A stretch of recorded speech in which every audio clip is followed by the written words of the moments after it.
сәлем, қалдарыңыз қалай?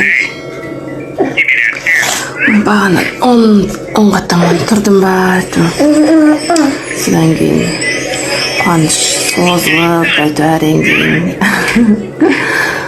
нормальный болдық. Отырамыз. Қуаныш телефон қарап, мультфильм қарап отыр. Сол, күндеріңіз сәтті өтсін.